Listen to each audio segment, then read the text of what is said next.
Hi, my name is Ian, and today I'm going to talk about B cells. The stem cells from bone marrow can be divided into two groups, myeloid and lymphoid stem cells.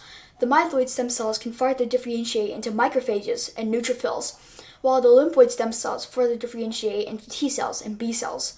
A B cell is a type of white blood cell that plays a significant role in the immune system. B cells are responsible for producing antibodies, which are proteins that can recognize and neutralize specific pathogens, such as bacteria and viruses.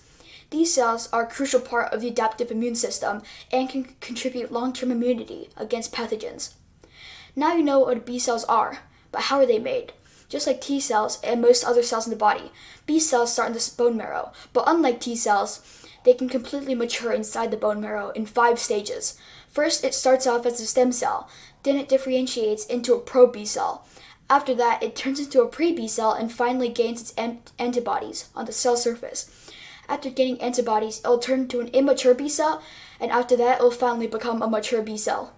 Where does the B cell go after it matures?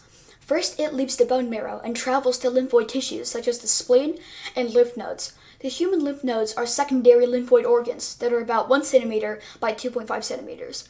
The lymph nodes have 2 important purposes.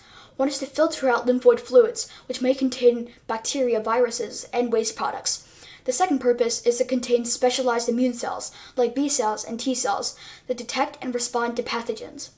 How do the B cells work? While inside the lymph nodes, B cells will frequently encounter stuff like viruses and bacteria. Using the receptors on the B cell surface, it could identify the specific antigens on the virus's or bacteria's body. After a receptor on the B cell surface recognizes an antigen, the B cell will be activated and starts to duplicate, or in scientific terms, proliferate. The proliferated B cells would then split into 2 groups. One group would become memory B cells that remembers the virus's antigens so it could be more effective against it next time. The second group would become plasma cells and produce antibodies that surround the virus or bacteria, stopping them from moving around and infecting other cells. Thank you for watching this video about B cells.